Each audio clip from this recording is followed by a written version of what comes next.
Hola a todos, mi nombre es Ana Ávila, muchas gracias por estar aquí. En esta ocasión, como podrán darse cuenta, no estoy sola, estoy aquí con Gavin. Él me está acompañando, es el autor del libro que les he recomendado 10,000 veces, Escoge tus batallas, que tienen que leerlo si no lo han hecho.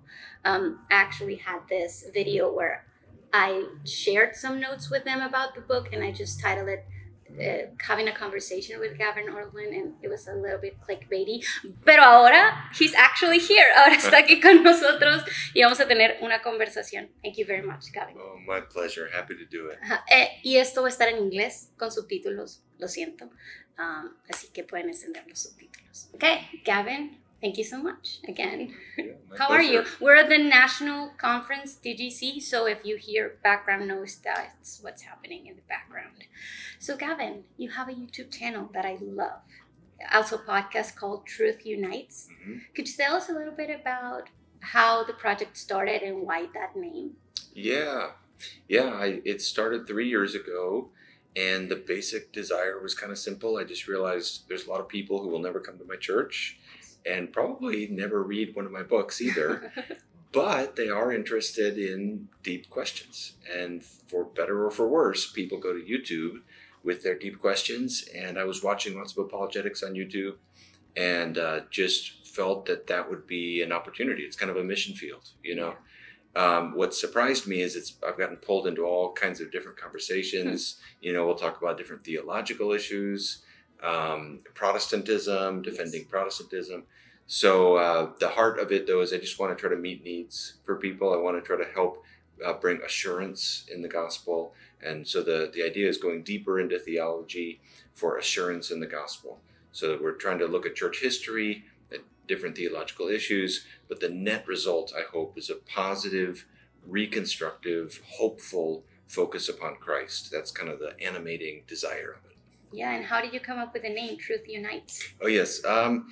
I was trying to think of something that's broad enough that it wouldn't be limiting. Mm-hmm. So if I want to do apologetics or I want to do theology, it could encompass both of those.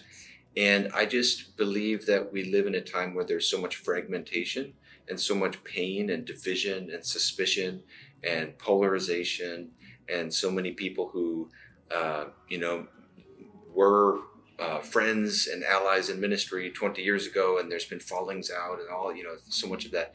And so one of my passions is to try to be a voice that is irenic, which means aiming for peace. Mm. So even where we disagree, to try to have a peaceful disposition about how we disagree with others, even talking with atheists, to not come at it from the standpoint of you are my personal enemy and I'm attacking you, but rather to seek friendship, but also to commend the truth without compromise. So the unites word gets at that irenic goal of wanting to draw people together around the gospel as much as I can. Awesome. I love that. That's much needed. Thank you for all your work. I wanted to ask you, because you earlier mentioned that you go into apologetics and theology and you cover a ton of different topics. And I was wondering how you prepare for your videos, because in the YouTube space, I sometimes notice, well, not in the YouTube space, but more in the academic thinking space, there are people who just YouTube daily, every topic of conversation, they have an opinion, they're just posting every day, all day. And they're also, you're an academic, you went to seminary and all that. And there are people that go to the other extreme and they don't talk about anything unless they have a thesis on it. So they when I discuss things with PhD, sometimes they go oh, I don't know, I'm not an expert on that. I don't know, I'm not an expert on that. So they just refrain from talking about anything that they're not experts in.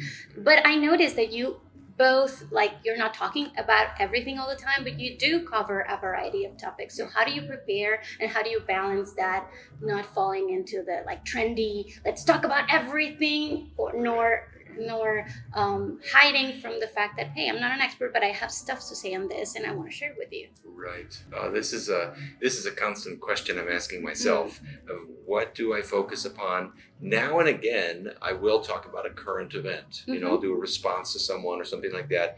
And I always try to think about that in the way of never wanting it to be clickbait or just to get views. Yes. But only ever if it will serve my audience. I mean, it's just so easy with social media for it to become about us. Yes. And that is such a powerful temptation So I just have to go back to Mark 10:45, where Jesus said, even the Son of Man came not to be served, but to serve. And, it's so simple, but every day we have that choice to fill our hearts with the love of Christ.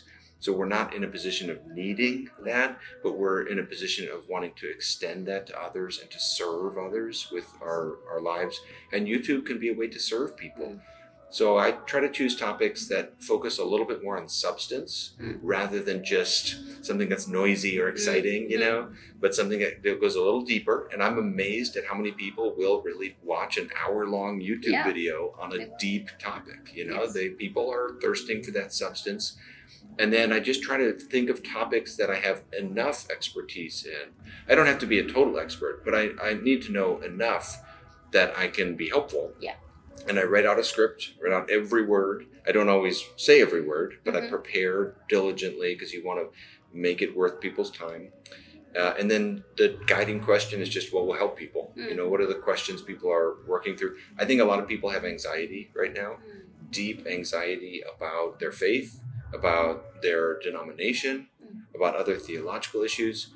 And so the hope is that people will have that anxiety reduced, and that will happen through the Holy Spirit working in their life. And I really do think there's a kind of existential dynamic to all our thinking and all of our theology, and that it's it's coram Deo, before the face of God, that we do theology. And when we're doing it in a humble frame before the Lord, it does reduce that anxiety. So I'm trying to shepherd people toward that. Yeah, that's beautiful. I do think we need to talk more about that, about intellectual work as serving people. I think a lot of people miss that, like the fact that through writing, through speaking, you're serving, you're wanting to serve people. And that has also changed a lot the way I even do my own work. I wanted to know if we can have a little like behind the scenes look of how you prepare those scripts. Like, how's your process to like prepare like the script per se? Right.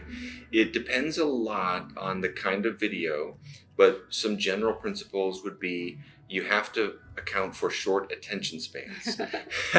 Yes. I wish that were not so powerful a dynamic, but about half of the viewers will have clicked off within 30 seconds. Yes. And so you have to think, now I don't want to be slavishly beholden to that. Yes.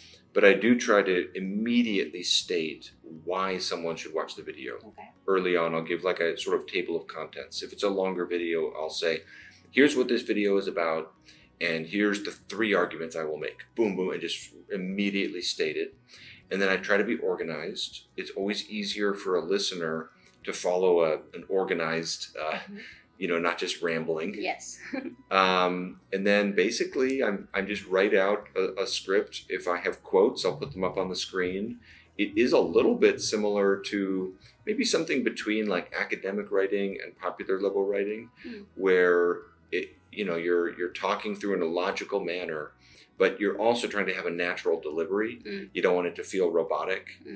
But I do write out every script. I just think I owe that to the viewer. And I really believe the YouTube algorithms reward quality. If you do your homework and you really work hard at making it good and, really thinking it through in advance and making your arguments crisp and eloquently stated, people tend to watch longer. And YouTube notices that and then promotes it out more. So I think it's worth it to work really hard to script it, to the best of your ability in advance. Do you study for each video, or do you like draw from what have you already studied for? It's a combination of both of those things. There are some videos that are just straight pulled out of an academic article that I wrote 12 years ago, and I basically pull out that article, reformulate it, and to just slightly changing it and then do it. There's other times where it's completely fresh, and a lot of times my response videos, I have a fair number of people who do rebuttal videos of me, and so sometimes I'll respond to those. And so those are obviously much more fresh in the study. Wow. Rebuttal videos. That has to be nerve-wracking. How do you deal with that? Yeah, it's I take it as a compliment that someone finds my work worth rebutting, because if they didn't feel that it was worth rebutting, then that wouldn't exist. And so, what it shows is they take it seriously. And then some rebuttals you just ignore because you think, I don't see any productive fruit that could come from this. But then there are others where you think, I think I could defend myself, or I think I could try to commend the truth in some way. And so it's worth responding. It is challenging because you have to distinguish between a bad motive and a good motive, because you never want to be defensive personally, and you never want it to be about pride or being right, or there's a lot of triumphalism online, and there's a lot of people who want to just denounce something as though it's so silly. And so when there's enough of that coming at you, it can be very tempting to be defensive. And so you have to check your heart to make sure it's not that. But the thing is, there are not many Protestants on YouTube right now. There are some.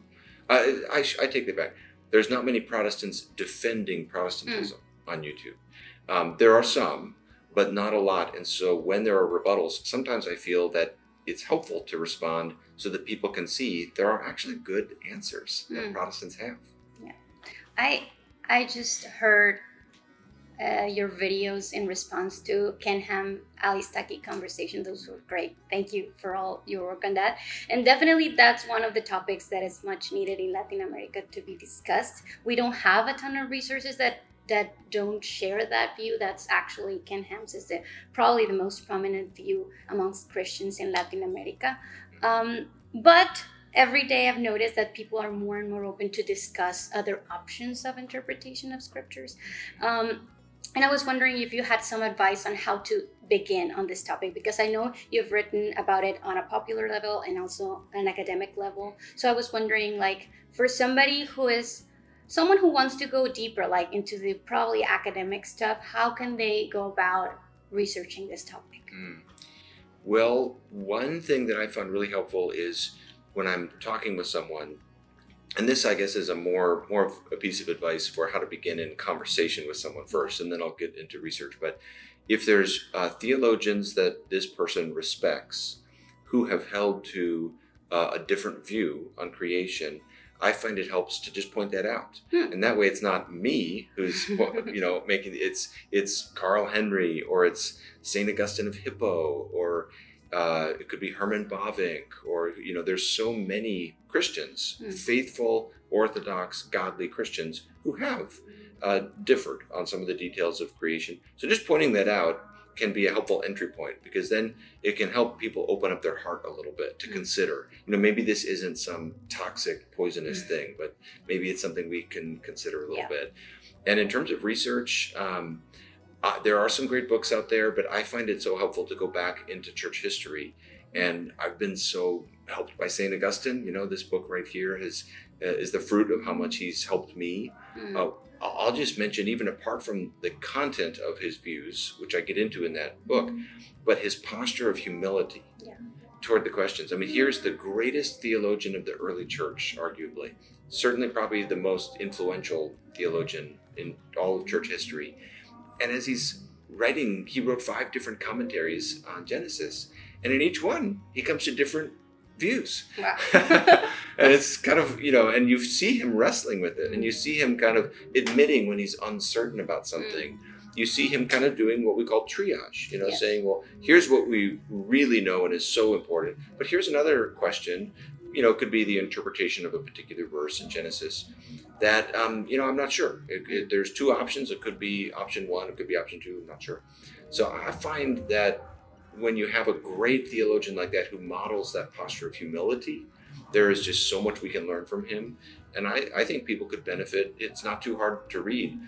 Just picking up his final commentary, his literal commentary on Genesis, and there's so many great insights in that. That might be one starting point. That's awesome. Thank you. So read this book if you can in English, and if not, I'll create some content around it.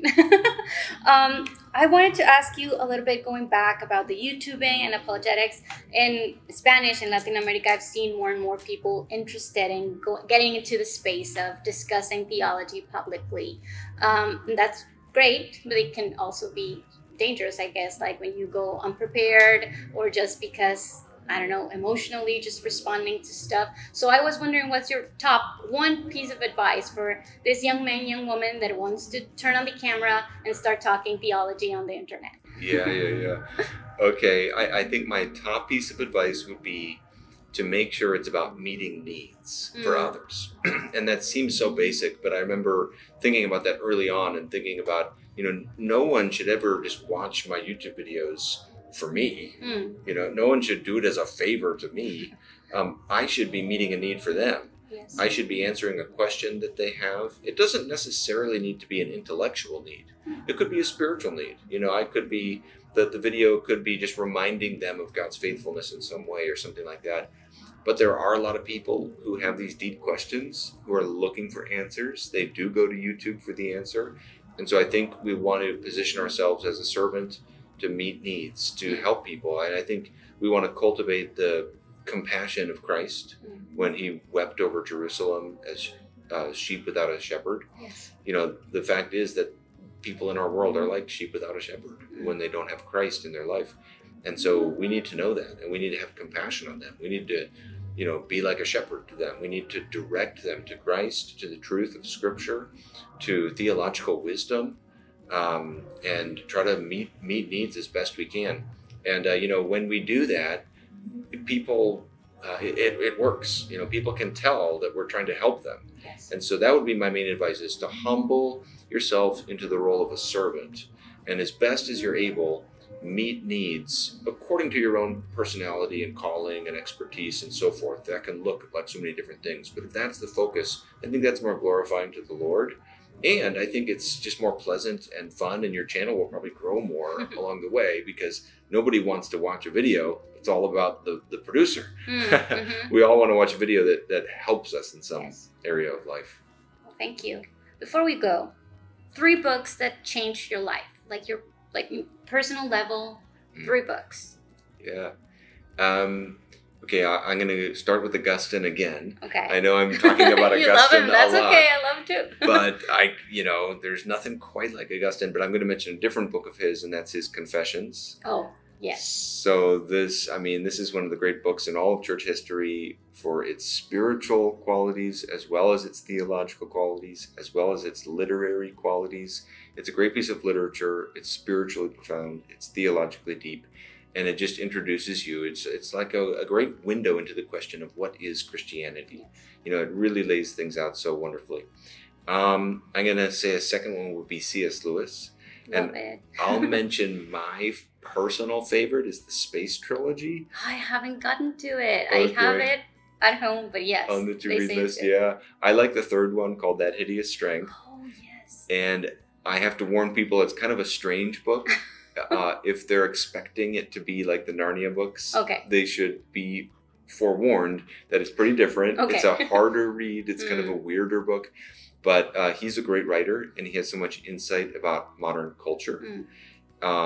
So I just think from his fiction especially, there's a lot to be learned from C.S. Lewis. He helps you understand the modern world, because he lived so much in the medieval world in his own reading. And so that gave him special insights about how the modern West is kind of eccentric in certain ways. And he just helps you understand the times we live in and the things that we take for granted, but are actually kind of historically strange. Yes. And it's just helpful.